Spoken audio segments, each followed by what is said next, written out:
अभी नहीं आए, आने वाले हैं। जी। अच्छा।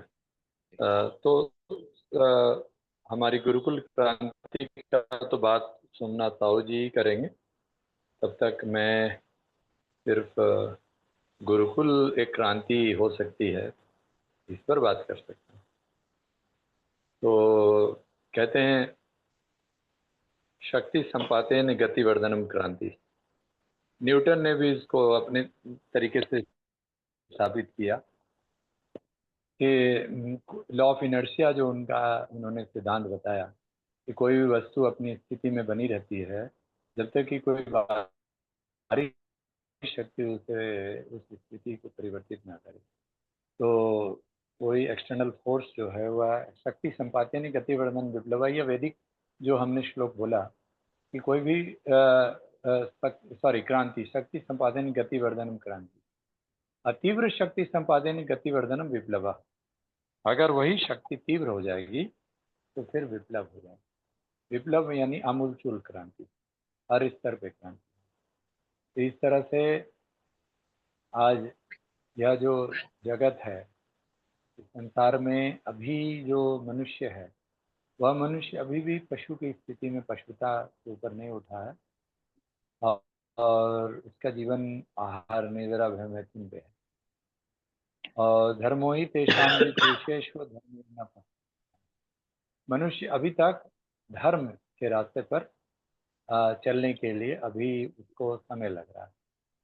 यानी धर्म को वह जो धर्म समझता है मनुष्य, वह मूर्ति पूजा या पूजा पाठ या थोड़ी सेवा, यह यहाँ तक सीमित है। लेकिन जो धर्म है, जो मानवता है, मानवीयता है, जो उसको मानव होने का, यह यत धारते जैसा धर्म। तो हम क्या धारण करते हैं? यदि धातु से धर्म बना है तो हम मानवता धारण करते हैं। तो मानवता धारण करते हैं तो मानव का, फिर मानव क्या है? तो मानव का है कि मानव को जैसे हम मनुष्य से बोलते हैं, तो मनुष्य का अर्थ है मन को ईश्वर में लगाना। तो मन को ईश्वर में लगाना यानी बृहद ऐष्णा प्राणी धनम सदम। यानी फिर दूसरी परिभाषा धर्म की आती है कि वृहद यानी अनंत को पाने की जो ऐष्णा है हमारी, वही हमारा धर्म।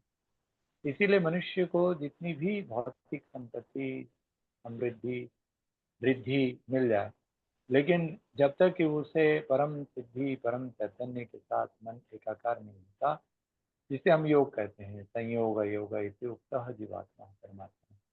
योग का अर्थ है जीव का शिव में मिलन, जीवात्मा का परमात्मा। तो जब तक वह नहीं होता तब तक मनुष्य जो है वह अपनी जो आहार निद्रा भय मैथुन के जो पशु वृत्ति है, आहार निद्रा भय मैथुन तक सामान्य में पशु नारायण धर्मो ही तेषाम देते विशेषो धर्म न पद।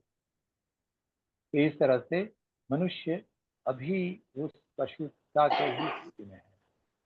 अब चूंकि हमने कहा मन को ईश्वर में लगाने वाली जो क्रिया है, तो उस क्रिया के लिए जो भारतीय परंपरा रही, भारतीय जो शिक्षा पद्धति थी, भारतीय जो हमारा जीवन पद्धति था, वह सनातन धर्म का जीवन पद्धति था, जो कि भगवत धर्म, जो हमने मानव धर्म की जो बात कहा, वह मानव धर्म भगवत धर्म को ओतप्रोत, यानी मनुष्य परमात्मा के साथ ओतप्रोत में, ओता प्रोता योगाभ्याम संयुक्ता पुरुषोत्तम, ओत और प्रोत में उस तरह से जुड़ा हो। तो आज जो अभी आज का जो विषय है गुरुकुल क्रांति, जो हमारे अतिथि जो आने वाले हैं, तो उनका इस पर विषय पर जो बात होगा उस पर भी प्रकाश डालते हुए मैंने यही कहा कि जो मनुष्य की जो विकृति हुई समाज में, वह विकृति को अगर देखा जाए तो दो स्थिति में हुई। एक तो जो धर्म को नहीं सीख समझते, मनुष्य को जो अनंत के पाने की जो लालसा, जो वृहत को पाने की जो लालसा, जो धर्म है, ईश्वर से एकाकार होने की जो उसकी जो अंदरूनी धरोहर है, वह उसको जब नहीं समझ में आने लगा, तो कुछ ऐसे मजहब पंथ और संप्रदाय ने इसका फिर इस जो सांस्कृतिक धरोहर, जो सनातनी धरोहर है, उसको उसकी विकृति आनी शुरू हुई। और दूसरी विकृति फिर जब ये सो कॉल्ड इंडस्ट्रियल रिवॉल्यूशन जो जी, डेवलपमेंट सोमनाथ कहेंगे, साहू जी जुड़ चुके हैं हमारे बीच में। आ चुके हैं क्या? ठीक है। जी तो मैं 1 मिनट में ये बोल रहा हूँ कि जो आज सोमनाथ साहू जी का हार्दिक अभिनंदन करते हुए आज गुरुकुल क्रांति पर मैं जो चाहता हूँ कि उनके वक्तव्य को हम सुने। और जो हमने जो गुरुकुल पर अभी जो 2 मिनट जो बात रखा, तो उसमें यही है कि हम मनुष्य से देवता की ओर जो हमारी इच्छा है, उसकी जो नींव है वह गुरुकुल से रखी जाती है, जाती रही है भारतवर्ष में। तो आइए हम सोमनाथ साहू जी को। सोमनाथ साहू जी,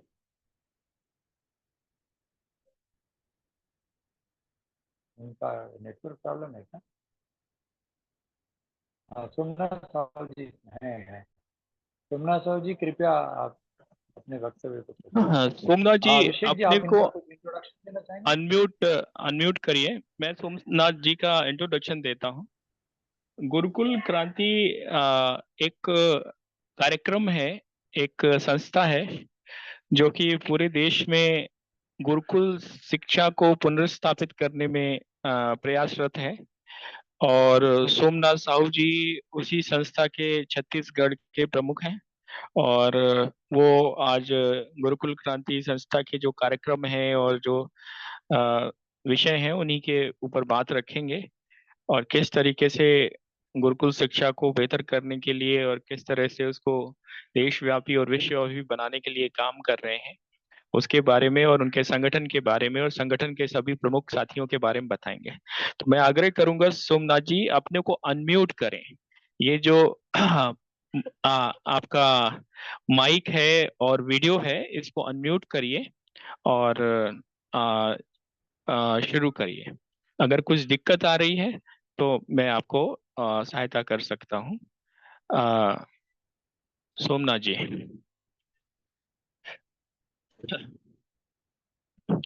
कुछ प्रॉब्लम है उनकी तरफ से, क्योंकि माइक अभी शो नहीं हो रहा है, तो इसका मतलब कुछ प्रॉब्लम है।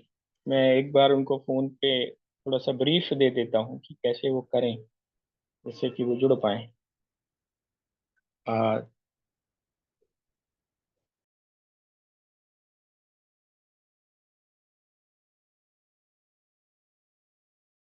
उनकी वीडियो तो ऑन हो गई,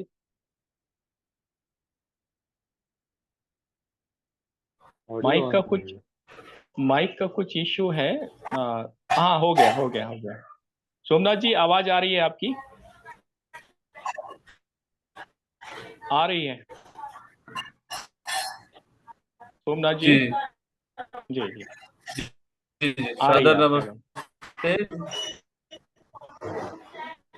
जी जी, जी मेरी आवाज पहुंच रही सब तक? जी जी, पहुंच रही है सभी को। अच्छा, जी जी जी। तो जी जी जी, अनुमति पहुंच हो रही है तो पहुंच रही अब मुझे ही प्रारंभ करना है। है जी जी कि जी, बिल्कुल शुरू करिए। आप लोग? बिल्कुल बिल्कुल बिल्कुल जी, तो शुरू मुझे करिए। प्रारंभ करना। जी जी, सबसे पहले करने से पहले एक वेद मंत्र लिखते हैं। ओम अग्निमीडे पुरोहितम यज्ञस्य देव मृत्युजम होतारम रत्नधातमम। जी, यहाँ जुड़े हुए सभी महानुभावों को मेरा सादर नमस्ते। इस जन अभियान के इस महान कार्यक्रम में जुड़े हुए धर्म प्रेमी जन, प्रकृति प्रेमी जन और राष्ट्र हित के लिए इस मंच पर एक साथ जुड़े हुए अलग अलग संगठनों से, अलग अलग नीतियों से, अलग अलग संस्थाओं से जुड़े हुए सभी महानुभावों, भाई बहनों को पुनः सादर नमस्ते। मेरा नाम सोमनाथ साहू है। आज मैं यहाँ गुरुकुल क्रांति की ओर से कुछ रखने आया हूँ, क्योंकि अभी आज ही मुझे अभिषेक जी के द्वारा संध्या में फोन आया था और उन्होंने हमारे स्वर्णकार जी, मुकेश स्वर्णकार जी के द्वारा बताया गया कि आपका नाम मुझे दिया गया है, आप गुरुकुल क्रांति से हैं, तो थोड़ा सा परिचय हुआ। फिर उन्होंने मुझे आज इस वेबिनार में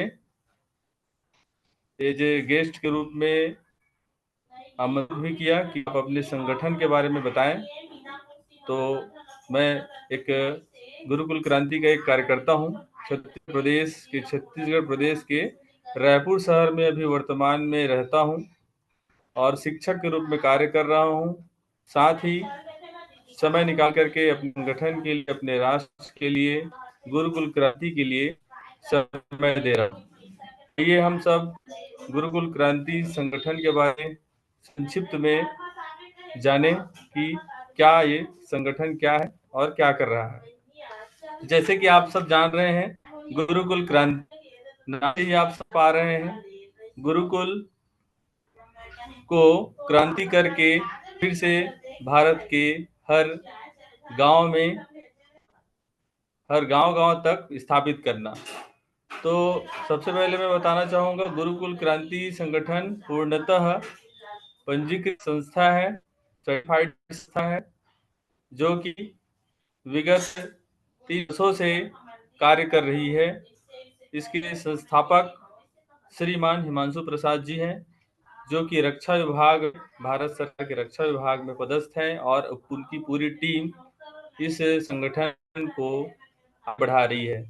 साथ में इस संगठन उपदेशक के रूप में दर्शन देने के लिए आचार्य विवेक वरुण जी, जो कि रोजड़ आश्रम से स्नातक हैं, और उनके और भी साथ में आचार्य जी हैं, आचार्य रणवीर आर्य जी, आचार्य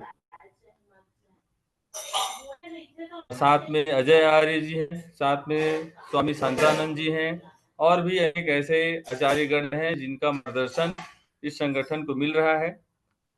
इस तरह से इस संगठन के प्रमुख उद्देश्यों को मैं सबसे पहले रखना चाहूंगा। सबसे पहले मैं बताना चाहूंगा कि जो हमारे भारत देश गुरुकुल पहले से स्थापित हैं, और ऐसे गुरुकुल जो पूर्णतः सहयोग से, सहकारिता से और दाताओं के द्वारा जो है चल रहा है, ऐसे को इस मंच के द्वारा, इस गुरुकुल क्रांति के द्वारा एक बल प्रदान करना, उन सभी गुरुकुलों की जानकारी सभी भारत के जनों तक पहुंचे, उन गुरुकुलों को हमें आवाज नहीं आ जैसा रही। संभव हो वैसा दान करके, सहयोग प्रदान करके उनको बल प्रदान करना। जी महोदय जी, मेरी आवाज अगर नहीं पहुंच जी रही जी है तो। आ रही है, आ रहे हैं। संजय जी, आपकी तरफ कुछ नेटवर्क का इश्यू हो सकता है। आ रही है, आवाज आ आवाज रही है। आ रही है भाई। हाँ सोमनाथ जी, आप जारी रखिए।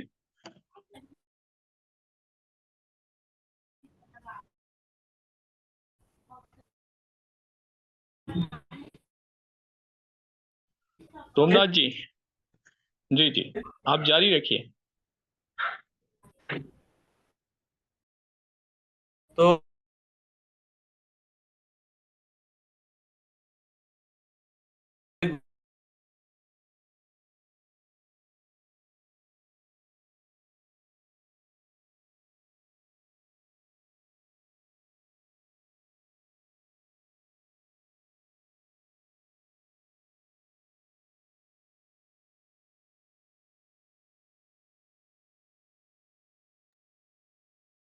नेटवर्क चला गया सोमनाथ जी, आपका लगता है।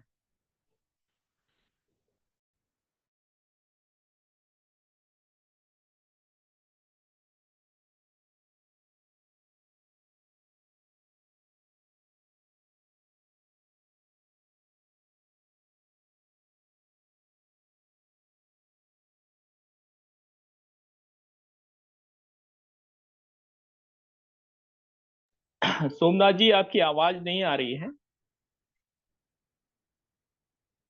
सोमनाथ जी,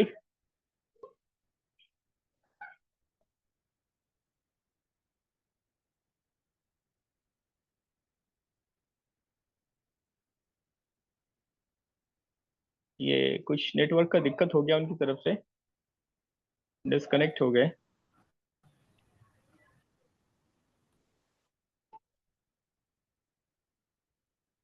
नहीं, आवाज तो आ रहा है जी। आपको। ओम सादर नमस्ते।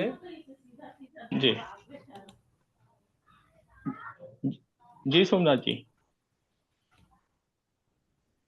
हाँ जी जी, जी क्षमा चाहूंगा,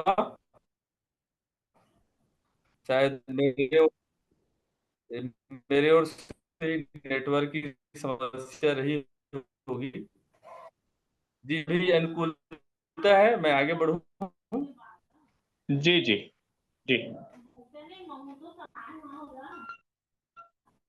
जी, अभी आवाज पहुंच रही है, मैं आगे जी बढ़ा जी सकता हूँ अपना जी वक्तव्य। जी जी जी ओ, तो जी जैसा कि मैंने बताया, अब सबसे हमारा प्रमुख उद्देश्य है कि गुरुकुल जो शिक्षा पद्धति है, जो वैदिक वैदिक शिक्षा शिक्षा पद्धति, उसका देश ही हर एक ज्ञान का विस्तार करना, ये जो है प्रमुख उद्देश्य है। और वो भी निर्विकल्प रूप से भारत के हर गांव-गांव में गुरुकुल की स्थापना का रखा गया है, मुख्य लक्ष्य रखा गया है। हमारे गुरुकुल क्रांति की पूरी टीम कार्य कर रही है। और कई राज्यों में तो जिलों और गांवों तक हमारी टीम जो है कार्य कर रही है। और ऐसे विचारधारा जो गुरुकुल को करते हैं, सनातन की विचारधारा वाले लोगों को एक साथ टीम को बढ़ाते जा रही है। और साथ ही साथ उनको हमारे संगठन के द्वारा, हमारे आचार्य जो विद्वानगण हैं, विदुषीगण हैं, उन सब के द्वारा ऑनलाइन कक्षाएं गूगल मीट पर चलाई जाती हैं, जिसमें वेद, उपनिषद, दर्शन, अष्टाध्यायी, व्याकरण, रचना कौमुदी, वर्ण उच्चारणा, सत्यार्थ प्रकाश, सांख्य दर्शन, योग दर्शन, वैशेषिक दर्शन, ध्यान, आयुर्वेद की कक्षा, रामायण, गीता आदि, इस तरह से प्रमुख जो आर्ट्स ग्रंथ हैं उन सब का निःशुल्क अध्ययन ऑनलाइन माध्यम से कराया जा रहा है, जिसमें सभी भाई बहन जुड़ रहे हैं और जुड़ करके वो संस्कारित हो रहे हैं। और यही उद्देश्य है कि पहले जो हमसे जुड़ रहे हैं उनको एक वैदिक बनाना, उनको आचार्य के रूप में निर्माण करना। तो इस उद्देश्य से पूरे भारत में हमारा टीम गुरुकुल क्रांति का अलग अलग राज्यों में कार्य कर रहा है।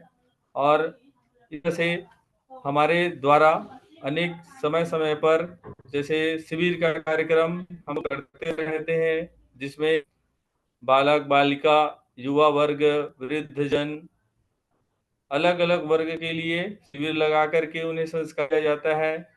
साथ ही छोटा छोटा कार्यक्रम भी हो रहा है। हर राज्य के भारीगढ़ हैं, वो अपने अपने स्तर पर कोई जिला स्तर पर कोई संस्कार का कार्य कर रहा है, कोई यज्ञ प्रशिक्षण कार्य कर रहा है, कोई अपनी ओर से कुछ प्रतियोगिता आयोजित लोगों को इस तरफ रुझान पैदा कर रहा है कि हमारा जो संस्कृति रहा है, वैदिक परंपरा जो रहा है, वो हमें बनाए रखना है। उसके वैज्ञानिक महत्व बताते हुए लोगों को हम एकजुट करते हैं। तो अभी वर्तमान लक्ष्य रखा गया है कि अधिक से अधिक लोगों को वैदिक परंपरा से जोड़ा जाए। उसके लिए सोशल मीडिया का पूरा उपयोग किया जा रहा है। वर्तमान में सोशल मीडिया अर्थात गूगल मीट के द्वारा अधिकांश कक्षाएं ली जा रही हैं। और धरातल पर शिविर के माध्यम से छोटे, जैसे मैंने बताया, संस्कार के आदि कार्यक्रम को जा रहा है। तो इस तरह से इस गुरुकुल क्रांति के द्वारा करके गुरु व्यवस्था को फिर से स्थापित करने के लिए एक टीम बनाई जा रही है। क्योंकि अगर टीम नहीं बनेगी तो अगर हम गुरुकुल स्थापित करते हैं तो वो गुरुकुल ज्यादा दिन तक स्थिर नहीं रह पाएगा। क्योंकि जहाँ जैसा जितना जनबल होता है, इसका समर्थन रहेगा, वो गुरुकुल उतना उन्नत रहेगा। तो पहला ये उद्देश्य रखा गया है कि टीम बनाएं ग्रामीण स्तर तक, जिला स्तर तक, और उस टीम के द्वारा ही वो जगह पर गुरुकुल की अपना ये जो है लक्ष्य बना करके हमारा संगठन चल रहा है। तो इस तरह से प्रमुख बातों को गुरुकुल की संगठन की जो कार्यक्रम है जो अभी चल रहा है वो सब मैंने रखा। और आगे मैं चाहूँगा कि हमारे को लेकर के आप सभी जो यहाँ महानुभाव जुड़े हुए हैं, सभी से विनम्र निवेदन है कि इस परंपरा को, जो वैदिक परंपरा जो हमारी प्राचीन भारत की एक धरोहर रही है, जो सोने की चिड़िया कही जाती थी, वो व्यवस्था फिर से कायम हो। कि आप सब जानते हैं कि यह भारत है जिसमें हम बार बार जन्म लेकर आते हैं, तो हम अपने ओर भी वर्तमान में जितना हो सके अधिक से अधिक मेहनत करें, इस फिर से वैदिक को लाने का, लोगों को, जन जन गाँव को प्रेरित करने का। तभी जाकर के हम अगर फिर से यहाँ जन्मे हैं तो हमें एक ऐसा वातावरण जिस पर हमें खुद पर गर्व होगा।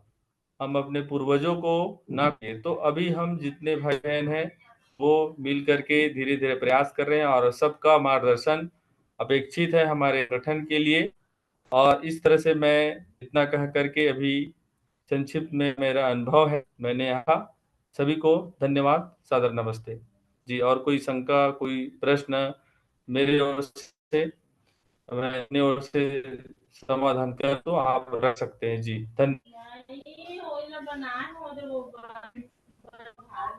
हाँ, धन्यवाद सोमनाथ जी।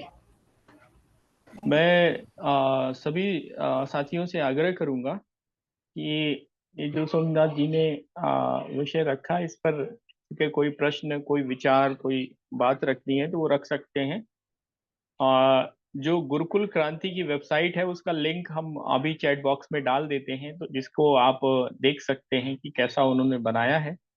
और साथ ही साथ अन्य जानकारियां भी उससे आपको मिल सकती हैं। वैसे तो सोमनाथ जी ने दे ही दिया सारी कुछ जानकारी।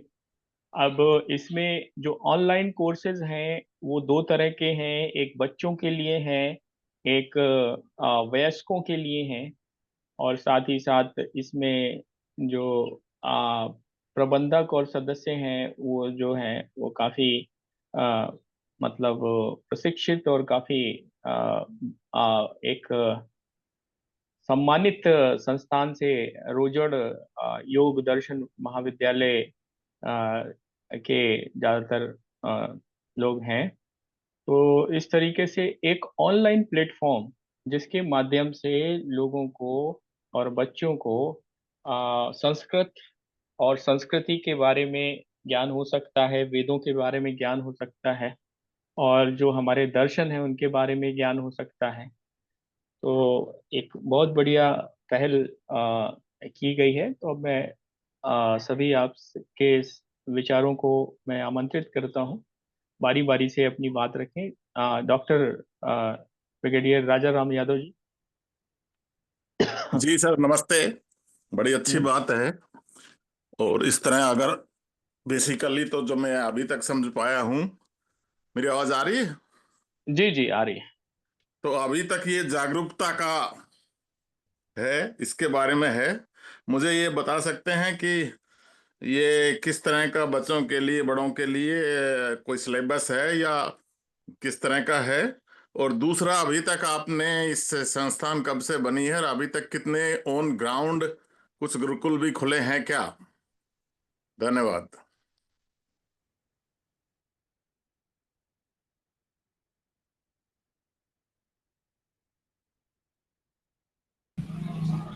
जी आदरणीय, पहला आपने प्रश्न रखा कि क्या कुछ सिलेबस है।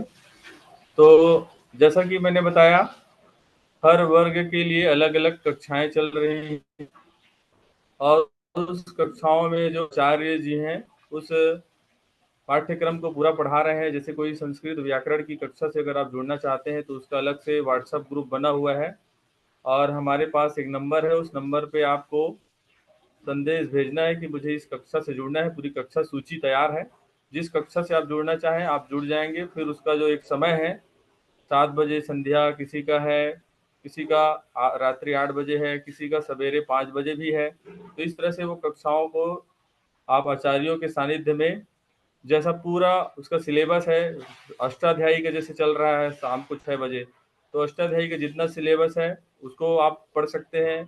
उसमें बच्चे बड़े जैसा जिनका सामर्थ्य है वो जुड़ रहे हैं। उसी तरह से योग दर्शन की कक्षा जो सवेरे 6:30 बजे चलती है उसमें आप जुड़ सकते हैं। उसका भी पूरा सिलेबस जितना है पूरा पढ़ाया जाए। तो इस तरह से जितना सिलेबस है उसको पूरा 1 बार, 2 बार और 3 बार भी पढ़ाया जा चुका है। और उसी पढ़ाने पढ़ाने की क्रिया के द्वारा नए नए विद्वान भाई भी निर्मित हो रहे हैं आचार्य के रूप में। और दूसरा प्रश्न आपने रखा, थोड़ा सा एक बार दोहरा देंगे, मैं भूल रहा हूँ। मेरा दूसरा प्रश्न ये था, ये जागरूकता और ये आप जो ऑनलाइन पढ़ा रहे हैं ये तो बहुत अच्छी बात है, लेकिन ऑन ग्राउंड भी कुछ गुरुकुल खोले गए हैं या खोलने की प्लान है?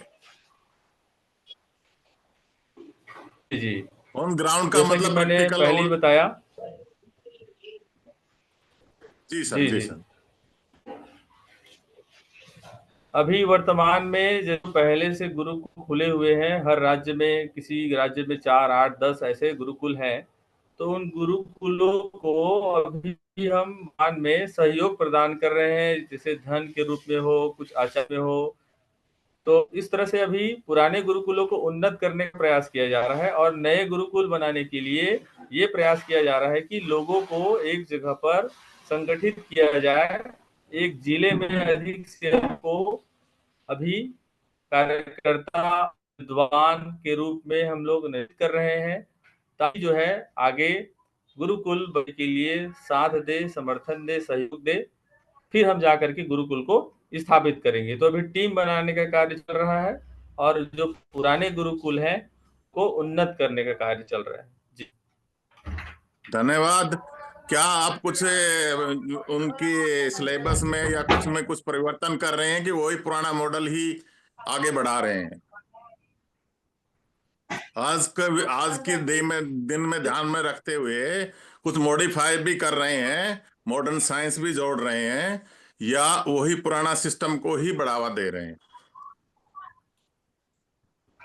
जी बिल्कुल। इसके लिए मैं एक पंक्ति बोलना चाहूँगा कि आधुनिकता के साथ आध्यात्मिकता या आध्यात्मिकता के साथ आधुनिकता का पूरा प्रयास है कि आजकल जैसी आवश्यकता है मॉडर्न साइंस बच्चों से ना छूटे, उसके लिए भी पूरी तैयारी चल रही है। और उसमें हमारे जो संस्थापक टीम है, संस्थापक भाई हिमांशु भाई की टीम है, वो उस पर कार्य कर रही है। और अभी वर्तमान में ऑनलाइन रूप से ज़्यादा सक्रियता है और ऑफलाइन अर्थात जो लेवल पर जो कार्य हो रहा है वो है शिविर का कार्य हो रहा है, छोटा छोटा जन संपर्क कार्य हो रहा है और इस तरह से कुछ कुछ प्रतियोगिताएं आयोजित हो रही है। तो इस तरह से अभी कार्य चल रहा है। धन्यवाद। जी, आचार्य अंतरंग आनंद जी, आप अब इस विषय को आगे बढ़ाएं और जो भी प्रश्न और विचार हैं वो रखें।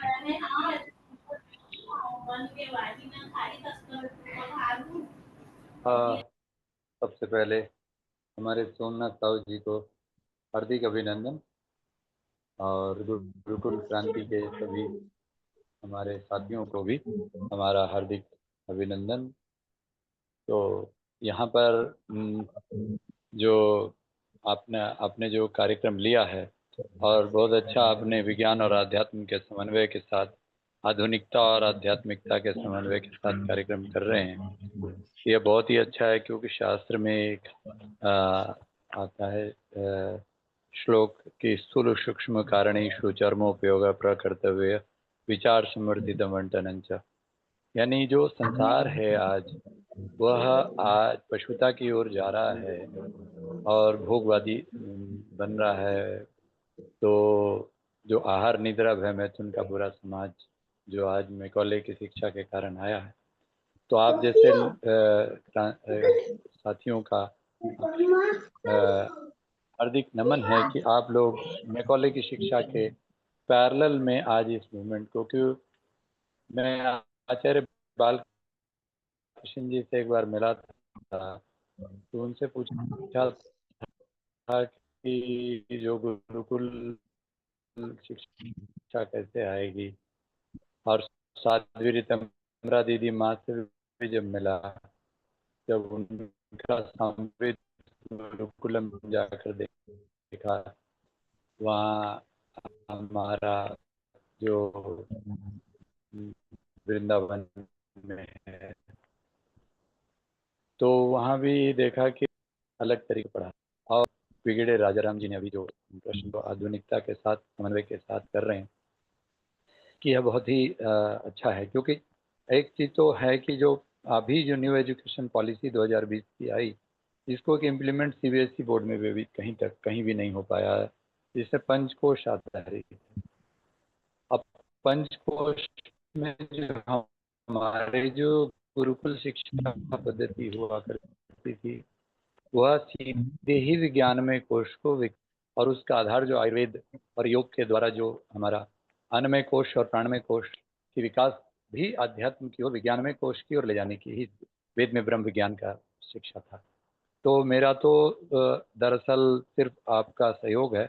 अभी इसमें सिर्फ यही है कि बहुत सारे संस्थाएं जो हैं सोमनाथ भाई काम कर रही है। हमारी भी जो छत्तीसगढ़ में मैं आनंद मार्ग से जुड़ा रहा हूँ, आनंद मार्ग के बहुत सारे जो गुरुकुल पद्धति पर स्कूल हमने देखा वहाँ चल रहे हैं। तो इस तरह से आप चूँकि छत्तीसगढ़ में, इसीलिए मैं यह बता रहा हूँ, आप शायद जानते होंगे। तो उसमें एक तो हमारे गुरुदेव ने जो आधार बताया कि जो शिक्षक हैं वह वैदिक परंपरा वाले हों और साधक हों, क्योंकि आचरणात् पाठयति यः स आचार्य। तो हम यह जानना चाहते हैं कि जो आपके जो आचार्यगण हैं, जो ऑनलाइन शिक्षा दे रहे हैं, तो इनकी ट्रेनिंग की क्या आपकी है आचार्यों को बनाने की?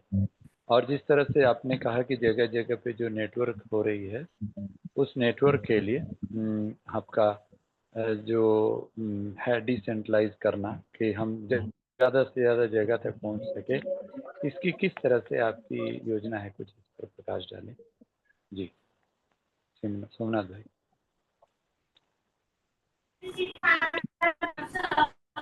आचार्य जी को नमस्ते जी। आपने जो पहला प्रश्न रखा कि जो हमारे आचार्य हैं, जो प्रमुख आचार्य हैं, जो पहले से ही प्रशिक्षित हैं, जैसे दर्शन योग धाम जो रोजड़ आश्रम के द्वारा निकले हुए स्नातक आचार्य विवेक वरुण जी हैं, वो सभी दर्शनों, सभी नहीं कहना चाहिए, अधिकांश दर्शनों का उन्होंने अध्ययन किया है।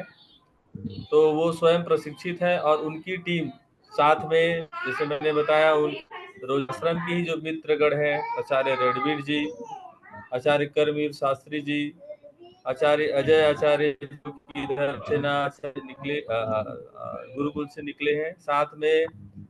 साथ में आपके दिव्येश्वर शास्त्री जी हैं जो सारंगगढ़ से हैं। इस तरह से पूरे आचार्यों की टीम है जो कि बैठे, और उनके सानिध्य में की कक्षाओं के द्वारा हम सब उनकी कक्षाएं लेते हैं। कोई सांख्य दर्शन की कक्षा ले रहा है, कोई व्याकरण की कक्षा ले रहा है, कोई अनुवाद रचना कौमुदी अनुवाद की कक्षा ले रहा है। तो हम सब उनके सानिध्य में बराबर प्रतिदिन कक्षा लेते हैं और अपना समाधान करते हुए अपने आप को एक विद्वान के रूप में बनाने का प्रयास कर रहे हैं। तो ये प्रशिक्षण इस तरह से चल रहा है और 2-3 वर्षों में ये दोगुना जो कहना चाहिए, जो पवित्र विचार वाले हैं, क्योंकि हमारी संस्था पूर्णतः एक गैर लाभकारी कहना चाहिए। बिल्कुल कोई ऐसा फीस जो है ना तो हम लेते हैं और नहीं देते हैं। तो बिल्कुल एक सनातनी और शुद्ध वैदिक विचारधारा वाले लोग जुड़ते हैं, तो वो पूरे तन मन से अपना अध्ययन करते हैं और वो एक आचार्य और विद्वान के रूप में सामने आते हैं। तो ये तो फिलहाल ऑनलाइन रूप से ही हो पा रहा है अभी।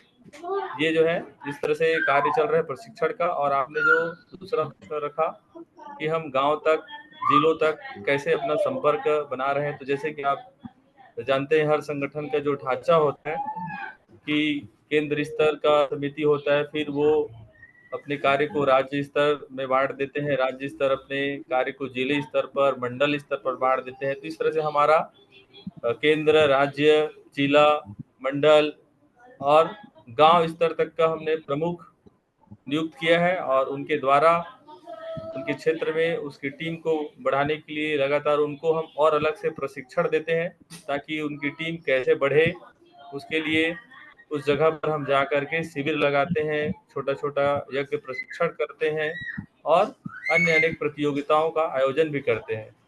इस तरह से हमारा ये जो है संगठन धीरे धीरे आगे बढ़ रहा है। जी आचार्य जी। नहीं, बहुत बहुत अच्छा काम। स्थापना कब हुई थी? जी, इसका पूरा सर्टिफिकेशन जो है मैं आपको व्हाट्सएप में अभिषेक महोदय जी के द्वारा भेज दूंगा। अभी 2-3 वर्ष के आसपास का है, तो वो सर्टिफिकेशन जो है आप एक बार देख लेंगे। स्थापना कब हुई थी? जी जी 2003 के आसपास का है। जी जी क्षमा चाहूंगा 2021-22 जी क्षमा इसमें जो चाहूंगा मॉडर्न 21-22 एजुकेशन है का। उसके साथ जो जो आज की जो आधुनिक शिक्षा है उसके साथ समन्वय कैसे कर रहे हैं? क्योंकि मैं वृंदावन के गुरुकुलों को देखा था, तो जो बच्चे वैदिक ज्ञान प्राप्त कर रहे हैं, जो पूर्णकालिक वहाँ रह रहे हैं, फिर उसके बाद वो या तो पंडित बनकर काम करते हैं और बाकी समाज में एडजस्ट करने के लिए फिर से वो कोई कोर्स करना पड़ता है। तो आधुनिक ज्ञान के साथ कैसे इसको बैलेंस करके पढ़ा रहे हैं, अगर मान लीजिए, तो उसका क्या योजना है, या अभी ऑनलाइन में भी क्या कर रहे हैं?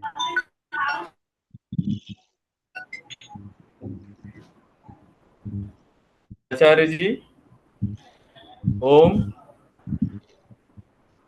जी पहुंच रही आवाज जी मेरी? प्रभु, मेरी आवाज अब बात समझ में आई थी क्या, मैंने जो पूछा था?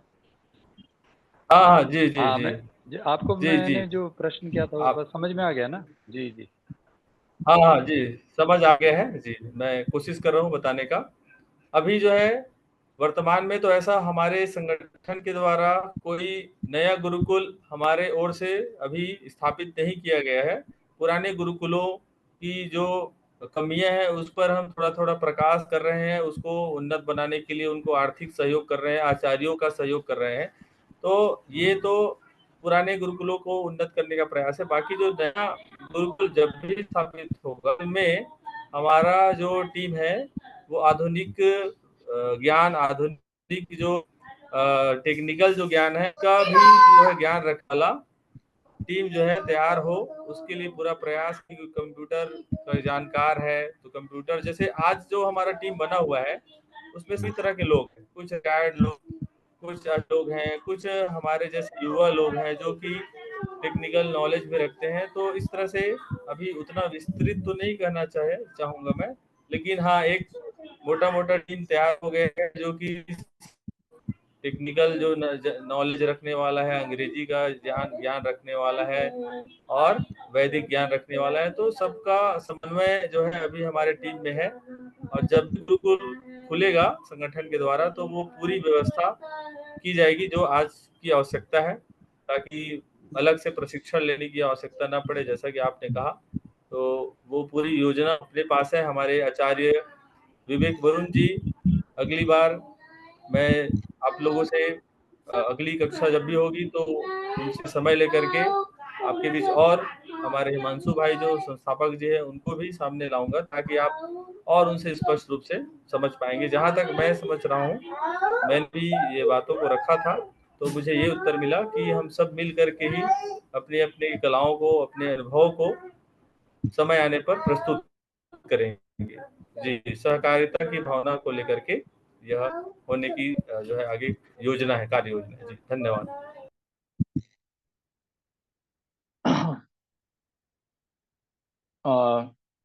धन्यवाद सोमनाथ जी। कुछ अन्य साथी हैं जिनके कुछ प्रश्न हो सकते हैं। गोपाल जी, सुमेर सिंह राजावत जी, गोपाल जी जी दिल्ली अभिषेक से। जी। जी जी, अभिषेक जी। आपके कोई प्रश्न, कोई विचार? आ, मेरा विचार मात्र इतना है, इनका प्रयास बहुत अच्छा है, लेकिन एक दो हमारी जिज्ञासा इस संदर्भ में है कि मैंने आरएसएस प्रमुख मोहन भागवत जी द्वारा एक इसी तरह के प्रकल्प पे काम किया गया है, पुनरुत्थान विद्यापीठ के नाम से, गुजरात में। और उसमें उनका उद्देश्य यह है कि पुरातन काल में जो हमारी गुरुकुल शिक्षण परंपरा थी वो वर्तमान परिप्रेक्ष्य में कैसे लागू हो सकती है। और जो प्रश्न किया था अभी डॉक्टर राजाराम यादव जी ने, तो ठीक यही प्रश्न मेरा भी था। तो वहाँ की व्यवस्था के अनुसार पहले उन्होंने सिलेबस का निर्माण किया है, बहुत मजबूत और बहुत बृहद सिलेबस हर एक विषय के अनुसार, और उसके साथ साथ शिक्षक तैयार किए हैं।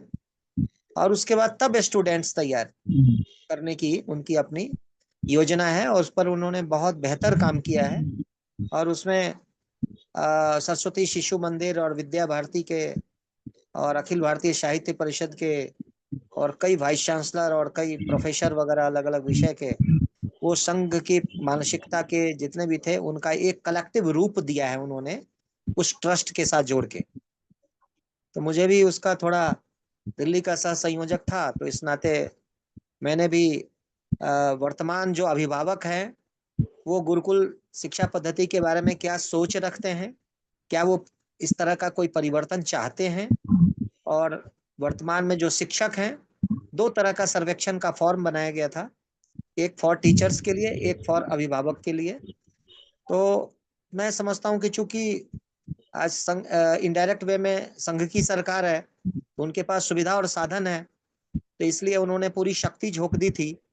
लेकिन जो ऑर्गेनाइजेशन इंडिपेंडेंट रूप से काम कर रहा है उसके सामने में तो कई चुनौतियां हैं, कई कठिनाइयां हैं।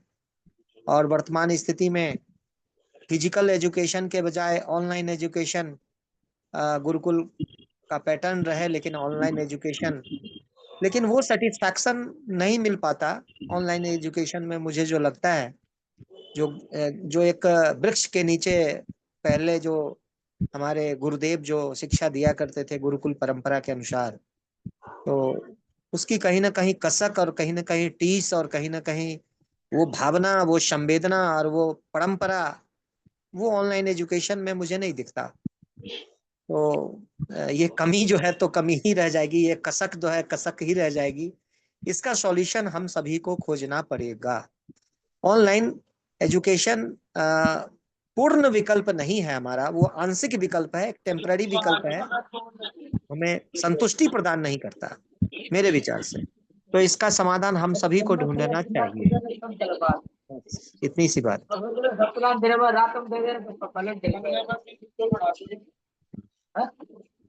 ये महेंद्र प्रताप जी को म्यूट कर दीजिए।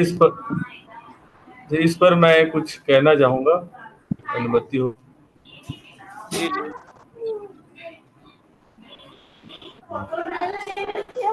इसके लिए जैसे कि आप सब जान रहे हैं कि ये जो ऑनलाइन माध्यम है जब तक चल रहा है, कब बंद हो जाए इसका कोई ठिकाना नहीं है, क्योंकि ये सब वैकल्पिक व्यवस्था है। जब तक चल रहा है तो लाभ उठाया जाए, अधिक से अधिक लाभ उठाया जाए। इसके द्वारा जितने ज़्यादा लोगों तक पहुंचा जा सके हम लोग पहुंचने का प्रयास कर रहे हैं। इसी साथ ये भी जो है प्रयास हो रहा है कि जहां जुड़ रहे हैं उनको पूरी योजना के साथ उनको समझाया जा रहा है कि आगे धरातल पर कैसे करना है। तो उसके लिए हमने चालू कर दिया है, सबसे पहला कार्य शिविर लगा रहे हैं। बच्चों को आत्म प्रशिक्षण शिविर और संस्कार निर्माण शिविर, इस तरह से लगभग अधिकांश राज्यों में कई ने लगाए हैं और इसको आगे अधिक संख्या में करना है ऐसे शिविर। इसके साथ छोटे छोटे, जैसे मैंने बताया, गतिविधि के माध्यम से युवाओं को, बच्चों को वैदिक परंपरा से जोड़ने का प्रयास किया जा रहा है। कभी चित्रकला प्रतियोगिता, प्रश्नोत्तरी, कभी वाद विवाद, ताकि लोग उस प्रतियोगिता के बहाने हमारे उस व्यवस्था, गुरुकुल व्यवस्था, वैदिक व्यवस्था में आए और आकर के जुड़े। तो इस तरह से छोटा छोटा प्रयास हो ताकि, और सबका एक संपर्क जो है उसका एक लेखा भी हम लोग तैयार कर रहे हैं, ताकि समय आने पर अगर ये ऑनलाइन व्यवस्था कभी टूट जाती है, हट जाती है, तो भी हम उस जो हमने व्यवस्था जो लेखा रखा है उसके द्वारा हम जो है जो लक्ष्य को आगे बढ़ा करके ले जाएंगे। तो ये ऑनलाइन व्यवस्था वैकल्पिक है, जब तक चल रहा है इसका भरपूर लाभ लिया जाएगा। बाकी तो मुख्य उद्देश्य हमने रखा है कि से भारत के हर गांव में गुरुकुल की स्थापना हो, ऐसा लक्ष्य है। जी धन्यवाद। सोमनाथ जी, मेरा एक सुझाव है और आपसे भी और अंतरंग जी से भी, दोनों से मेरा हाथ जोड़ के एक निवेदन है कि इस संदर्भ में 2 ऐसी कैपेबल संस्था है जो आप और अंतरंग जी एक साथ प्रतिनिधि मंडल बना के जैन ऑर्गेनाइजेशंस जो हैं, जितनी भी जैन संस्थाएं हैं और आर्य समाज की जो संस्थाएं हैं, इन दोनों के टॉप लीडर्स के साथ आप और अंतरंग जी जब एक प्रतिनिधि मंडल बना के जाएं और अपने उद्देश्य के ऊपर में चर्चा करें, तो मैं समझता हूं कि आप लोगों की जो मैक्सिमम समस्याएं हैं वो दूर हो सकती है और बड़े स्तर पर, बड़े फलक पर कार्य हो सकता है। आप मेरा अनुरोध है कि आप दोनों आदमी कम से कम, चूंकि आपका और अंतरंग जी से मैं अभी ज्यादा समझ पाया हूं, तो इस दिशा में आप दोनों का काम बहुत महत्वपूर्ण है। मैं तो विद्यार्थी हूं इस मामले में, मुझे ज्यादा जानकारी नहीं है, लेकिन हमारा दिल कहता है कि जैन ऑर्गेनाइजेशंस और आर्य समाज की जो ऑर्गेनाइजेशंस हैं उनके पास पत्र पहले लिखिए और उसके बाद समय लेके पहले मिलिए। मिलने से ही मैं समझता हूँ कई सारी समस्याओं का समाधान हो जाएगा, बहुत रास्ता खुलेंगे। जी धन्यवाद।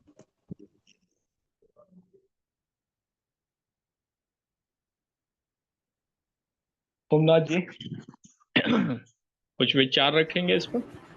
जी जी बिल्कुल, जी बिल्कुल, इसके कार्य जो है हम कर ही रहे हैं, क्योंकि ज़्यादातर जो हमारी टीम में जो आचार्य लोग हैं, जो व्यक्ति जुड़े हुए हैं, वो ज़्यादातर आर्य समाज हैं। तो ऐसे भी हमारा आर्य समाज का पूरा सपोर्ट, हमारे रायपुर में भी जो आर्य समाज की जो टीम है उससे हमने बात कर ली है, वो पूरा सहयोग रहे हैं। जब भी शिविर लगता है तो उनके जो आर्यवीर के दल हैं, जो योद्धा हैं, वो भाई बहन आते हैं और हमारे शिविर के बच्चों को, युवाओं को पूरा मार्गदर्शन देते हैं। उसके आचार्य गण आते हैं, जैसे जो आर्य निर्भातृ सभा है, जो आर्य निर्माण का कार्य कर रहा है, उसका पूरा सहयोग मिलता है। तो हम लोग आर्य समाज से तो पूरा हमने सहयोग लिया है और आगे लेते रहेंगे, उनका पूरा मार्गदर्शन मिल रहा है। और साथ ही जो जैन निष्ठ की बात आप कर रहे हैं, बिल्कुल वो आगे इस योजना है कि ऐसे जो सनातन का समर्थन करते हैं, छोटे छोटे हर संस्थान को और ऐसे समुदाय को लेकर के चलेंगे। बहुत अच्छा सुझाव और इस पर कार्य चल रहा है। धन्यवाद। जी सुमेर सिंह राजावत जी, ललित पंत जी। मैं तो साहब सिर्फ इतना सा जानना चाहता हूं कि तीसरा नेत्र किस आयु तक अच्छा खुलता है?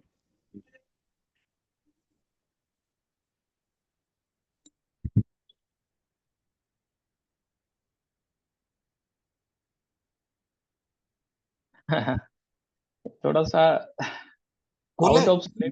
आउट ऑफ सिलेबस क्वेश्चन है। आउट ऑफ सिलेबस साहब, मैंने देखा है खुद ने जी कि जैसे आपने पट्टी बांध दी बच्चों के, तो कलर बता देते हैं। लेकिन ये थोड़ा गुरुकुल सा, में देखा है। हाँ विषय होगा, ये कोई विषय है, लेकिन मैंने इसलिए जी जी अगर अगर मान लो कोई बात नहीं, अगर तो इसको इंसर्ट किया जाए। मैंने ये देखा है, उसमें कनेरी मठ कोल्हापुर में देखा है वो। अच्छा इसलिए मैंने निवेदन किया है। मैं इसका जवाब दे सकता हूँ। ऐसे सोमनाथ भाई, आप हुकुम बताएं हुकुम। क्या क्या है नहीं उन जो क्योंकि आप लोग पढ़ा रहे जी हो जी नेत्र की बात। जी, इसके लिए भी जो है एक प्रयास हमारे शक्ति, कितना था याद है? छत्तीसगढ़ में एक शक्ति जिला है, नया जिला बना हुआ है। उसमें उसमें एक गुरुकुल है, कोसरंगी नामक स्थान है, जिसमें सत्य सनातन गुरुकुल आचार्य रणबीर जी जा रहे हैं। तो वहाँ एक बार शिक्षण हो चुका है, बच्चों ने प्रैक्टिकली जो है उसको किया था। जो आचार्य, जो विद्वान आए थे, और जो भी हफ्ता साल का जो था कार्यक्रम, उसमें ऐसे बच्चे निकले जो कि लगभग 10 साल या 12 साल की आयु के रहे होंगे, जिन्होंने जो रंग पहचानने का कार्य किया। हमने उसका वीडियो भी देखा था। हमारे आचार्य जो हैं वो उसका उसके बारे में हमको बताए भी थे। तो हमारे पास वो टीम है और वो एक बार हो चुका है। धन्यवाद जी। अंतरिक्ष कुछ इसमें जोड़ना चाह रहे थे आप? आचार्य अंतरंग जी, कुछ इसमें आप जोड़ना मैं चाह रहे बोलूँ थे? क्या? हाँ मेरा आवाज आ रहा है? आ रहा है जी, आ रहा है। मैं यही यही कहना चाह रहा था कि हाँ, मैं यही कहना चाह रहा था कि जो पूरी जो गुरुकुल शिक्षा जो आधार रहा है बच्चों का, वह विज्ञानमय कोश का रहा है, और विज्ञानमय कोश में ही यह तीसरा नेत्र काम आता है। अब तीसरा नेत्र जो इन्होंने सुमेर सिंह जी ने पूछा, वह तीसरा नेत्र दरअसल बच्चों की जो जो मूलाधार और स्वादिष्टान, मूलाधार तो आधार है, स्वादिष्टान चक्र बच्चों की जागृत नहीं रहती, और स्वादिष्टान चक्र सांसारिक जगत का चक्र है, जिसमें जब बच्चे मतलब किशोरावस्था में आते हैं, तभी वो स्वादिष्टान चक्र जो उनकी जो प्रजनन की शक्ति जो है, वीर्य और रज का जो ये होता है, उत्पादन होता है, तो उसके पहले तक का यह उम्र है।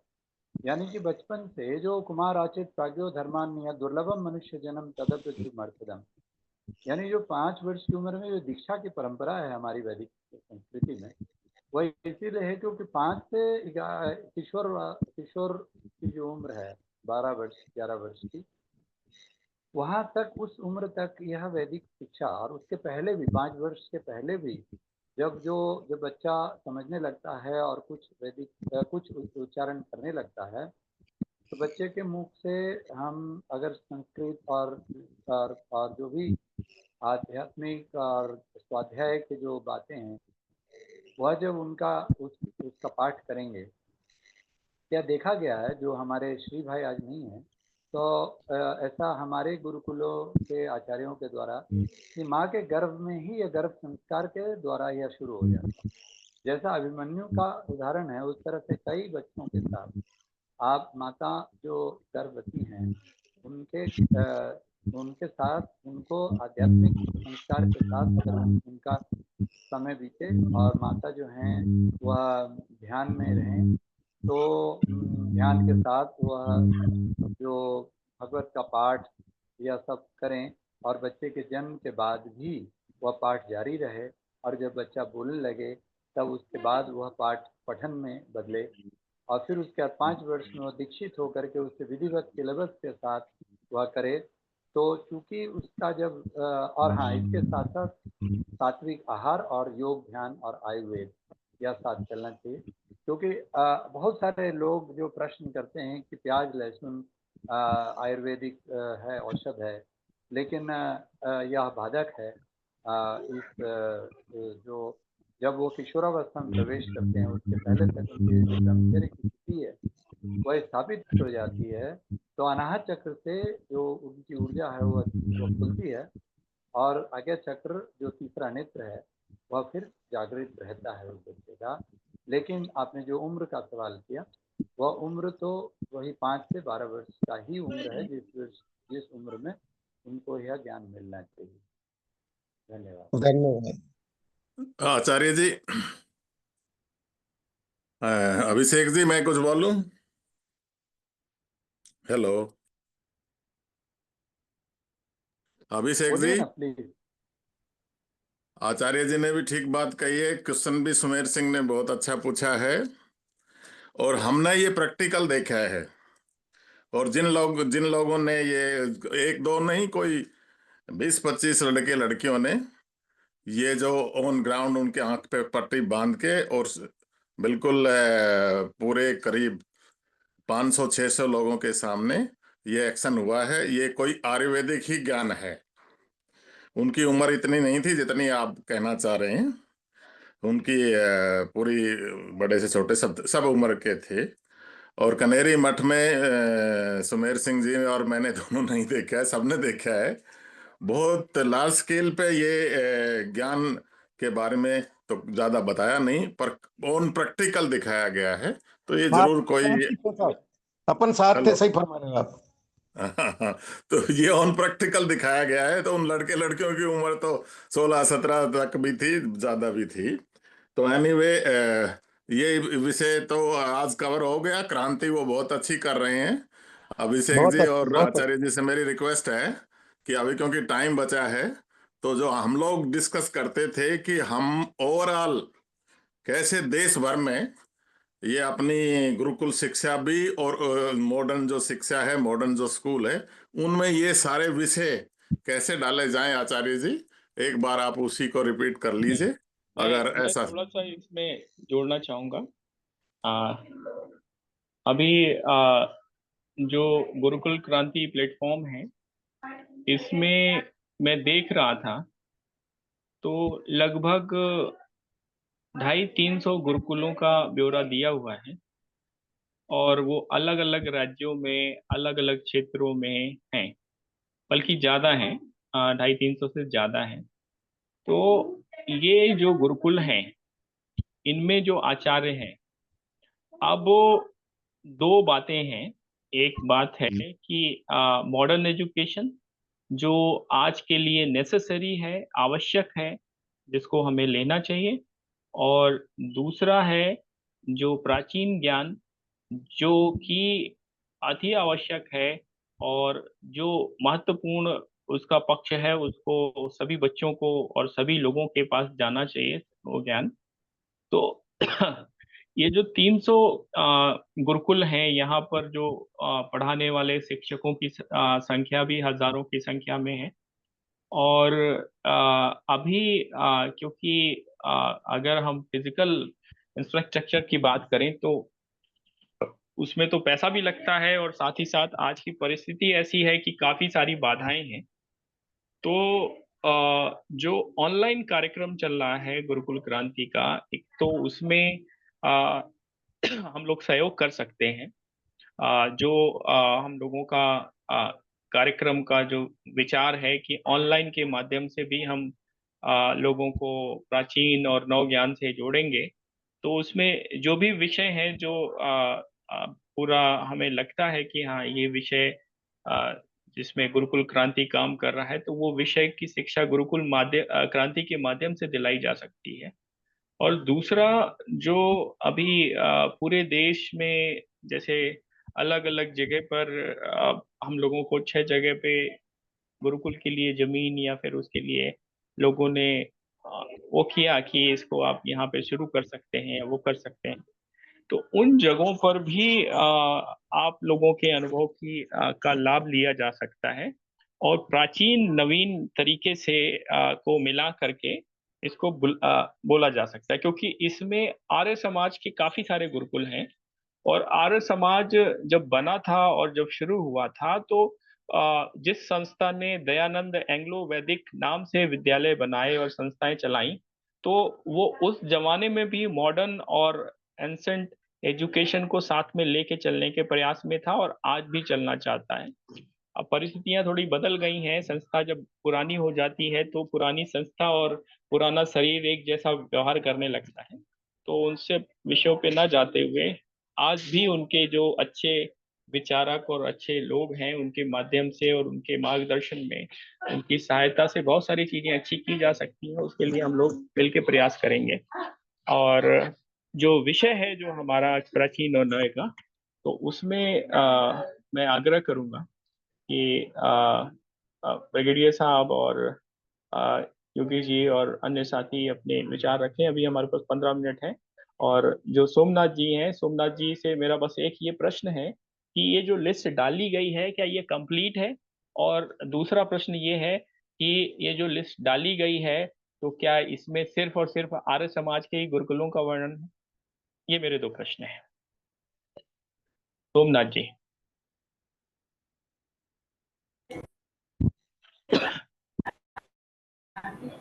जी जी जी।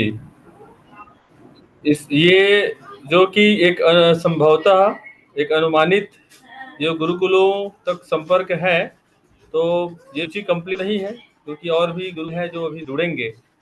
और दूसरा प्रश्न आपने क्या रखा अभिषेक जी? ये है कि ये क्या सिर्फ आर्य समाज के गुरुकुलों की लिस्ट है?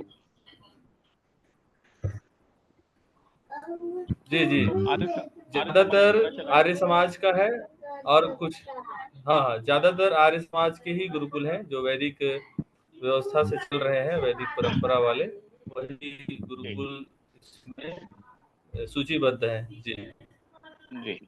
इसमें जैसे राजस्थान प्रदेश की हम बात करते हैं तो सिर्फ 2 गुरुकुलों का जिक्र है। अगर हम हिमाचल प्रदेश की बात करते हैं तो सिर्फ 2 गुरुकुलों का जिक्र है। अगर हम महाराष्ट्र की बात करते हैं तो सिर्फ 3 गुरुकुलों का जिक्र है। तो अब ऐसी स्थिति में यहाँ पर जब हमको काम शुरू करना है तो फिर हमको ऑनलाइन से बेहतर माध्यम कुछ नहीं होगा। और दूसरा, जो वहाँ पर ऐसे संस्थान जो चल नहीं पा रहे हैं या जो जिनमें कुछ दिक्कतें आ रही हैं, उनको जो शिक्षण संस्थान हैं उनको गुरुकुल के फॉर्म में कन्वर्ट करके और वहाँ पे स्थानीय स्तर पर लोगों को जागरूक करके और वहाँ पे छात्रों से उनको जोड़ करके इसको चलाया जा सकता है और प्राचीन नई शिक्षा देने का प्रयास किया जा सकता है। तो ये भी एक विषय है। तो काफी सारे विषय हैं जिन पर हम लोग अलग से बात करेंगे, अलग से चर्चा करेंगे। जो आपके प्रमुख जो है संस्था के प्रमुख हिमांशु प्रसाद जी, उनसे भी हम लोग बात करना चाहेंगे। और इसके लिए अगर आपका वो आज्ञा करें तो रविवार का हम लोग कार्यक्रम रख सकते हैं और इस विषय में प्राचीन नई शिक्षा दोनों का पुट और कैसे हम इसको ऑनलाइन और इंस्टीट्यूशन के माध्यम से, मतलब कि जो वर्तमान में मृतपाय विद्यालय हैं उनके माध्यम से और साथ ही साथ नवीन गुरुकुल की स्थापना करने के माध्यम से कैसे हम लोग आगे बढ़ा सकते हैं। तो ये सारे विषय जो हैं ये सारे हम लोग चर्चा करके और इसमें जिस तरीके से हम लोग साथ में एक दूसरे के सहयोगी बन सकते हैं उस पे हम लोग काम करेंगे। रविवार को, अभी मतलब कल छोड़ परसों, रविवार को हिमांशु जी और आचार्य विवेक वरुण जी और आचार्य प्रवीण जी आर्य जी जो भी आ सकें, जुड़ सकें, उनसे मैं अनुरोध कर लूंगा। आप नंबर दे दीजिएगा, मैं बात कर लूंगा। जी सोमनाथ जी।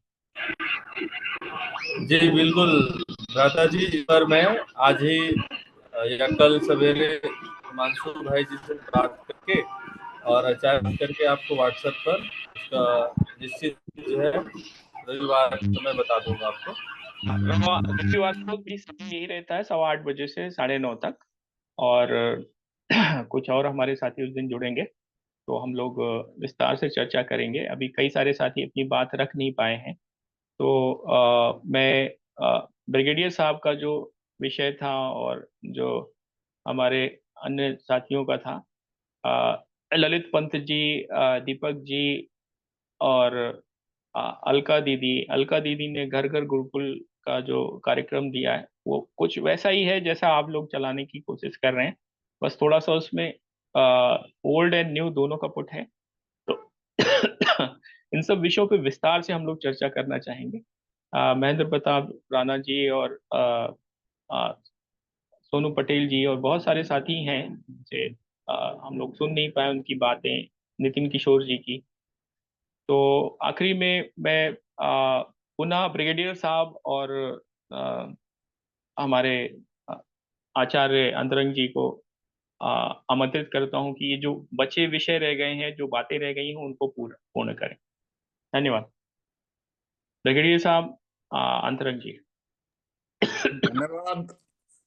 अंतरन जी, आपकी इजाजत हो तो मैं पहले, क्योंकि मैं कम बोलूंगा, आपने पूरा विषय लेना है, तो मैं पहले 2-3 बातें बोल के आपको हैंड ओवर करता हूं। गुरुकुल शिक्षा प्रणाली की बात हम कर रहे हैं और जो अभी तक हमने डिस्कशन किया है कि हम एक ऐसा मॉडल गुरुकुल बनाएं जिसमें उस वैदिक काल में जो जो चीजें बताई जाती हैं लेकिन आज के गुरुकुलों में और आज के विषय में उनको बिल्कुल ही खत्म हो चुकी है, कंप्लीट ज्ञान का ऐसा डिस्कशन हुआ है। तो कुछ गुरुकुल, हमारा ग्रुप भी और ये सब लोग तो बहुत अच्छा काम कर ही रहे हैं, वो तो करते रहने दो, आप भी जो काम करना चाह रहे हो वो करते रहने दो।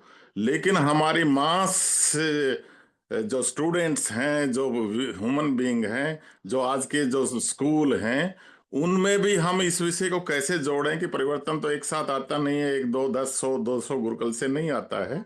तो हम इन स्कूलों में भी जैसे भी हैं आज ये, इनमें भी कुछ वो प्राचीन ज्ञान, प्राचीन प्रणाली, प्राचीन टाइप की चीजें कुछ किस हद तक जोड़ के, जो गवर्नमेंट के जो एजुकेशन पॉलिसी है उसमें जोड़ के और कैसे उसको आगे बढ़ाएं, ऐसा ताकि ओवरऑल देश में कुछ अवेयरनेस और तेजी से आए, इस विषय पे थोड़ा सा डिस्कशन कर लेते हैं। हमने 3-4 एक सिस्टम तो हमारे गुरुकुल के जो जैसे भी अभी अभिषेक ने भी बताया, इन्होंने डिस्कस किया कि 1 2 3 4 जितने भी हम एक गुरुकुल मॉडल बनाएं जिसमें हम उस वैदिक ज्ञान को जो भुला दिया गया है उसको रिवाइव करें और उसी से हमारे आचार्य वगैरह भी निकलना शुरू हो। दूसरा सिस्टम हमारे 2-3 ग्रुप में बड़े अच्छे साथी संजय भंडारी जी हैं उधर से पास, उन्होंने भी एक इन सब विषयों को ध्यान में रखते हुए कुछ आज के ग्रुप मॉडर्न गुरुकुल के टाइप में कुछ स्कूल और कुछ ऐसे खोले हैं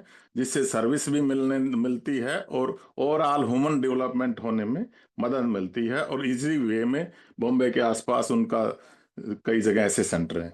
और तीसरा एक हमारे पास ग्रुप है अशोक ठाकुर जी, जो बिल्कुल ही उसमें टीचर आचार्य की भी जरूरत नहीं, उन्होंने तो एक और भी वर्ल्ड लेवल तक भी पहुंचे हैं वो, और उन्होंने बहुत अच्छे इस प्रणाली को, शिक्षा में सुधार की प्रणाली को आगे फैलाया।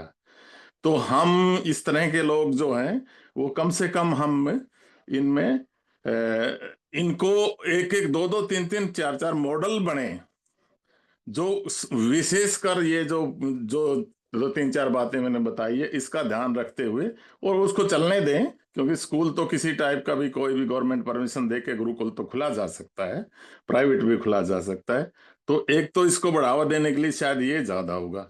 दूसरा, हमारे जो आज के स्कूल हैं हम धीरे धीरे उनमें प्रणाली में, सिलेबस में, उनकी विधि में, उनके एग्जाम सिस्टम में, उनकी उसको कैसे जोड़ें। आज की जो हमारी संस्कृति है, आज का जो हमारा भारत है, वो सभी लोग ठीक से जुड़े। तो इस विषय में मैं 2 मिनट कह के फिर आचार्य जी को हैंड ओवर कर दूं। गुरुकुल शिक्षा प्रणाली प्राचीन में बहुत प्राचीन है। वेद और उपनिषदों का छात्र गुरु जी साथ रहे हैं। संस्थापक प्राचीन ऋषि और मुनि हैं ऐसा माना जाता है। इसमें राज परिवार के साथ साथ सामान्य लोग और लड़कियां भी शुरू से ही शामिल हैं। महत्व तो आप जानते ही हैं, शैक्षणिक ज्ञान है, नैतिक मूल्य है, अनुशासन है, जीवन कौशल के लिए भी सारा ज्ञान दिया जाता है, जिसके मेन विषय तो वेद, वेदांग, दर्शन, साहित्य, इतिहास, पुराण, लेकिन उनके राजनीतिक और शासन कला भी पढ़ाई जाती थी, जो आज कुछ और बढ़ गए हैं। अर्थशास्त्र और काफी कलाएं थी, संगीत, नृत्य और अस्त्र शस्त्र भी उसमें साथ थे। और व्यवहारिक विषय थे कृषि, पशुपालन, व्यापार और प्रकृति की संरक्षण। तो ये हम सब फिर से दोबारा जोड़ें। और आज के विषय जो है वो हमें सह अस्तित्व के बारे में भी कुछ बताना है। सह अस्तित्व आप समझ रहे हैं, संस्कृति विविधता है, किसी की क्या है, किसी की क्या है, और जो सबके लिए कॉमन है। एटलीस्ट मनुष्य को ज्ञान सबका हो, जो उसको अच्छी लगे वो आगे उसको बढ़ा सकता है। ऐसे ही सामाजिक समरसता और सामान्य, सभी रिलीजन के सामान्य छोटा सा ज्ञान जरूरी है, क्योंकि हम हिंदुत्व का ज्ञान केवल लेके, ये गुरुकुल के लिए मैं नहीं कह रहा हूँ, ये सामान्य स्कूल के लिए कह रहा हूँ। तो उसको पता भी होना चाहिए कि भाई ये हिंदू है, ये सनातन है, और ये दूसरे धर्म ऐसे ऐसे डेवलप हुए हैं, इनमें ये इस तरह की इनकी प्रथा नहीं करनी है कि उसकी नमाज पढ़ो या फलाना पढ़ो, लेकिन उनका पता होना चाहिए, ताकि उनका ज्ञान थोड़ा होगा तभी तो उनको पता चलेगा कौन सा अच्छा है और कौन सा खराब है। मेरा मत है ये, इसमें विभिन्न मत भी हो सकते हैं। और जिज्ञासा, रचनात्मक और आलोचनात्मक भी इसकी जिक्र हो, नागरिकों का विकास हो और जिम्मेवारी और जागरूकता जाने, समुदायों की भागीदारी, माता पिता की भी जिम्मेवारी हो, और नियमित मूल्यांकन हो इन स्कूलों का, गुरुकुलों का, सबका। इसमें मेन ये है कि आचार्य जो बोल रहे हो या टीचर जो बोल रहे हो उसका प्रतिक्षण, तभी तो वो पढ़ाएगा। और इसमें ज्यादातर विषय, क्योंकि आजकल एआई और इनका भी सबने हमें लेना है, आज की साइंस का भी लेना है, तो इनमें सिलेबस में और टीचिंग विधि में बहुत भारी बस्ता हो जाता है आज के स्कूलों में बच्चों का। तो हम इस सिस्टम को 1 साल में उसका एग्जाम होगा, फिर दूसरे में प्रमोट होगा, ऐसा सिस्टम में भी कुछ परिवर्तन करने की जरूरत है कि हमने कोई विषय पढ़ाया 3 महीने में, उसको थोड़ी समझ में, स्पेशली हायर एजुकेशन में, जैसे हमारी डॉक्टरी है, इंजीनियरिंग है, ये साल में एक बार उसको पूरे सिलेबस को रट के पास करना बहुत मुश्किल है, और आज उसकी जरूरत नहीं है, एआई है और दूसरे कई फील्ड है। तो हम उसको 3 मास के लिए ट्राइमेस्टर सिस्टम कहते हैं, उसको पढ़ा, समझा और आगे बढ़े, उसको छोड़ दिया। ये इजी भी होगा और ये बहुत एरिया कवर कर सकते हैं। जैसे जितने भी स्पोर्ट्स हैं, डिबेट है, ये सब जो एक्स्ट्रा करिकुलर एक्टिविटी है, एनसीसी है, एनएस है, ये सब स्कूलों में हम उसको एक बार बता दें कि ये चीज ऐसे होती है, वृक्षारोपण है, प्रकृति के साथ है, और फिर उसको आगे बढ़ें। लेकिन उसका टेस्ट जरूर लें, उसको मार्क्स जरूर दें। तो ऐसा कुछ मॉडिफिकेशन करें। अंतराम जी ने बहुत काम किया है, आचार्य जी ने, वो आगे बोलेंगे। मैंने तो इतना ही कहना था। धन्यवाद।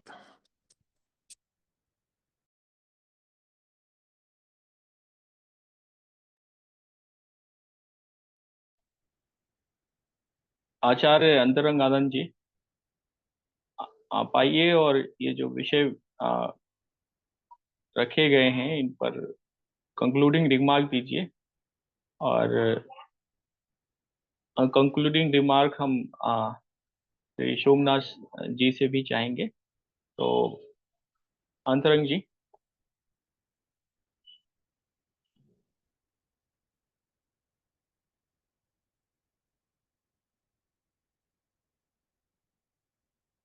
आदरणीय सोमनाथ जी।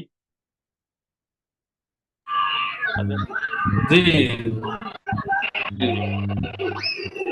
बहुत बहुत सारी बातें आदरणीय महानुभाव जी ने कहा, और उस पर मैं कुछ बातों पर अपना अनुभव देना चाहूंगा। जैसे कि शस्त्र और शास्त्र की बात होती है, तो अभी विद्यालय में शास्त्र के रूप में तो बस वो ऐसे विषय पढ़ाए जा रहे हैं जो बस उनको पेट पालन का ही जो है एक तैयार कर रहे हैं बच्चों को, युवाओं को।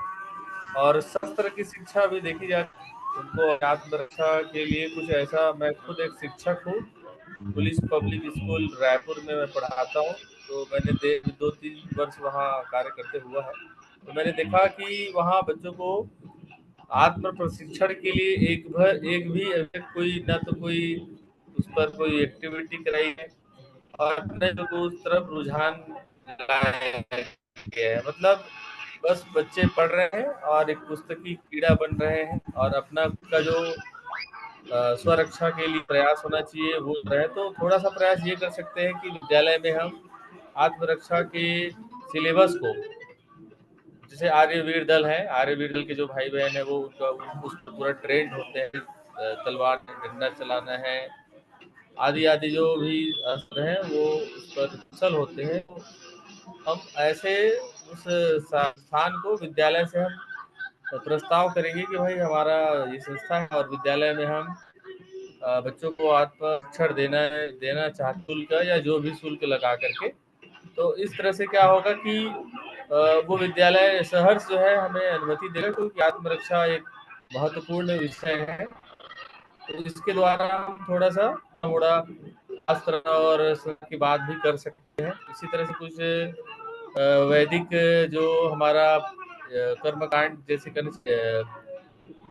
यज्ञ का कार्य है, तो यज्ञ का जो महत्व है, वैज्ञानिक महत्व बताते हुए वहाँ के जो सनातनी विचारधारा वाले अगर कोई प्राचार्य हैं तो वो भी बिल्कुल अनुमति देंगे, क्योंकि सामान्यतः जो सरस्वती वंदना है कुछ उत्सवों में कई विशेष रूप से मूर्ति स्थापना, मतलब एक उत्सव को मनाया जाता है, खासतौर से केंद्रीय विद्यालय में देखें तो उस विद्यालयों में भी थोड़ा करके जैसे यज्ञ हम कर सकते हैं, और उसी तरह पाठ्यक्रम में करके।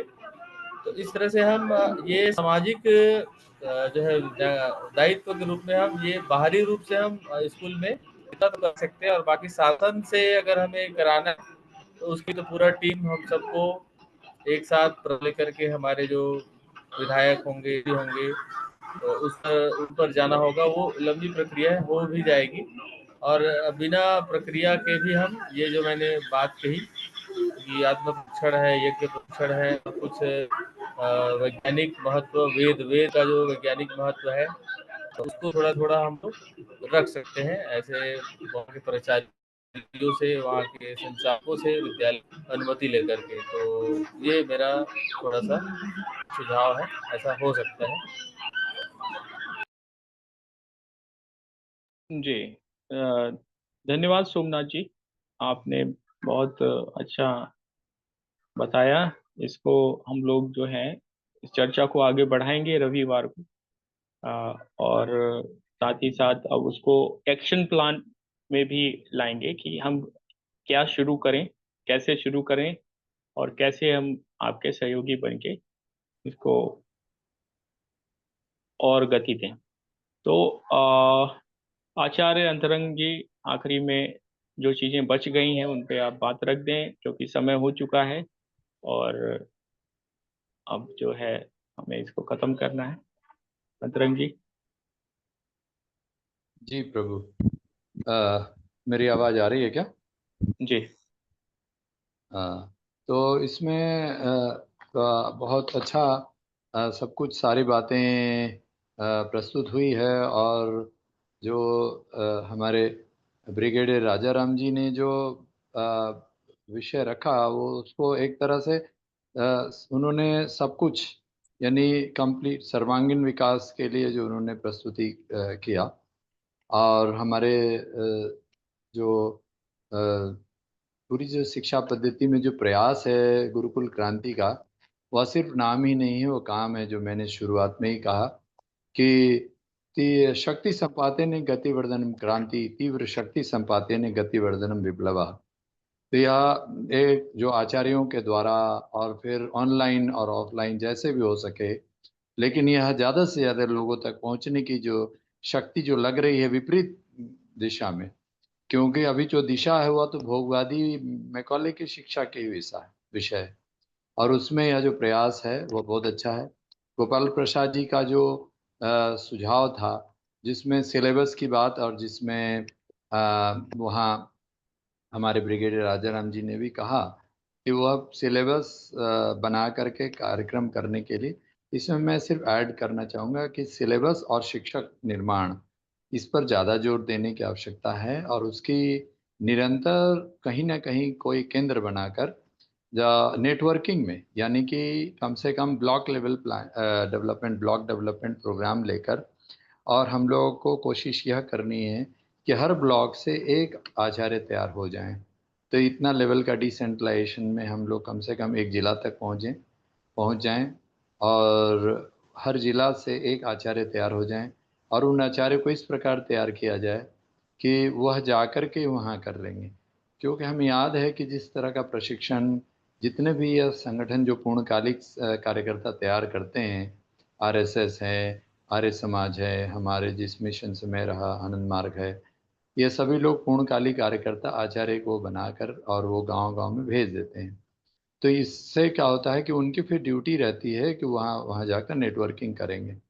और चूंकि आज आधुनिकता आ गई है, तो हम ऑनलाइन और ऑफलाइन दोनों का इस्तेमाल करते हुए इनके द्वारा हम लोग काम कर सकते हैं। लेकिन जो सिलेबस वाला बात है वह बहुत ज़रूरी है, क्योंकि नहीं तो फिर जो आचार्य कुछ भी अपनी इच्छा से अगर ज्ञान देंगे तो कुछ चीज़ जाएंगी, कुछ चीज़ नहीं जाएंगी। तो इसलिए पूर्ण ज्ञान के साथ इसको आगे लेकर चलने की आवश्यकता है।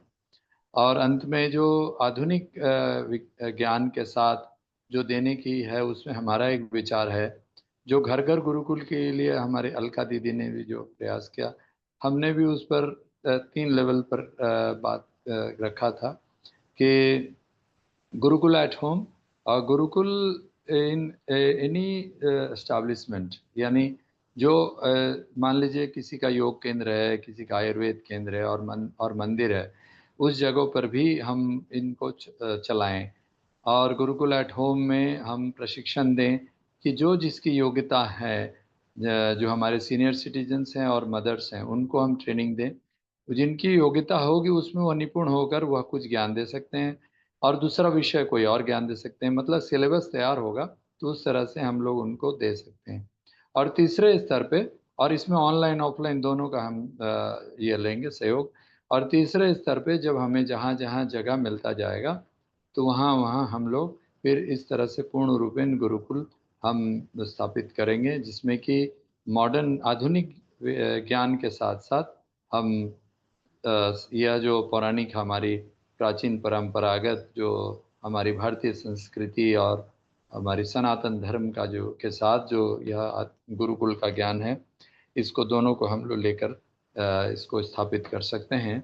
क्योंकि जो विज्ञान है वह बिना आध्यात्म के तो होता ही नहीं, क्योंकि आइंस्टाइन ने भी आर्यभट्ट को ही क्रेडिट दिया। और न्यूटन का जो बात करते हैं तो न्यूटन के तीनों नियम भगवत गीता से जुड़े हुए हैं। इसीलिए हम इसको समझ सकते हैं कि जो हमारा विज्ञानमय कोश की जो मैं बार बार बात कर रहा हूँ, और जो थर्ड आई की जो बात कहे कि वो 16 साल या 20 साल की उम्र में भी बच्चे कर सकते हैं, लेकिन शुरू करने के लिए जो हर बच्चे हो सकते हैं, जिसमें देवेंद्र बल्हारा जी ने प्रयोग किया। देवेंद्र बल्हारा जी हमेशा उन बच्चों के अंदर करते थे जो बच्चे बिल्कुल, वो किसी भी बच्चे को इंटेलिजेंट बनाने की बात करते थे, और उन्होंने किया है। तो इसीलिए जो बच्चा है, जो उसका जो विज्ञान में कोश जागृत रहता है, वह भोगवादी शिक्षा के कारण, बुकिश एजुकेशन के कारण, भौतिकवादी व्यवस्था के कारण वह उससे अलग हो जाता है। और फिर किशोरावस्था के बाद उसकी सांसारिकता के तरफ अगर मोह नहीं हो, और फिर वह ध्यान साधना करे और अपनी कुंडलिनी शक्ति उनकी फिर जागृत होने लगती है, वह अनाहत चक्र से जब अपने मन को ऊपर उठा सकता है, तो वह बच्चा 16 साल 20 साल की उम्र में भी अपनी तीसरे नेत्र को खोल सकता है। तो इस तरह से हम हर उम्र के बच्चों को लेकर चल सकते हैं, उनकी योग्यता को लेकर चल सकते हैं। हर उम्र के साथ साथ जो बड़े वयस्क हैं उनको भी हम लेकर चल सकते हैं, ताकि संस्कार निर्माण और पूरी तरह समाज निर्माण का कार्यक्रम भी हो सके।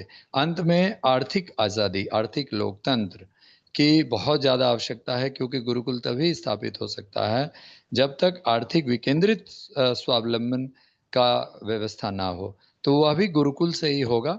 इस पर विस्तार से कभी और हम लोग बात करेंगे कि किस तरह से गुरुकुल के द्वारा ही आर्थिक स्वावलंबन, आर्थिक आज़ादी, आर्थिक लोकतंत्र स्थापित हो सकती है। तो यह सब के बाद मैं बहुत बहुत धन्यवाद दूंगा कि हमारे गुरुकुल क्रांति के साथी और बाकी साथी भी जो सहयोगी हैं, वो सब मिलकर एक बहुत अच्छा प्रयास कर रहे हैं। धन्यवाद अभिषेक जी। सभी साथियों को धन्यवाद, और आदरणीय सोमनाथ साहू जी को बहुत बहुत धन्यवाद। हमारे सभी जुड़े साथियों को धन्यवाद, और हमारे योगी अंतरंग जी और हमारे ब्रिगेडियर राजा राम साहब का बहुत बहुत धन्यवाद। हम लोग रविवार को इस चर्चा को आगे बढ़ाएंगे, और कल का जो हमारा विषय है वो सामाजिक समस्याओं से संबंधित है। उसके लिए हमारे साथी हैं वो उस पर विचार रखेंगे, और 8:15 बजे का ये कार्यक्रम है।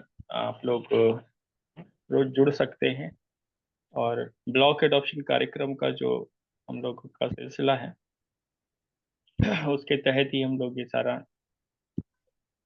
कर रहे हैं। तो उसके बारे में भी बताया जाएगा, और इसका फॉर्म चैट बॉक्स में डाल दिया जाता है। समय हो चुका है, ज़्यादा समय नहीं लेते। कल फिर मिलते हैं 8:15 बजे। सभी को धन्यवाद। शुभ रात्रि। जी धन्यवाद, सबको शुभ रात्रि।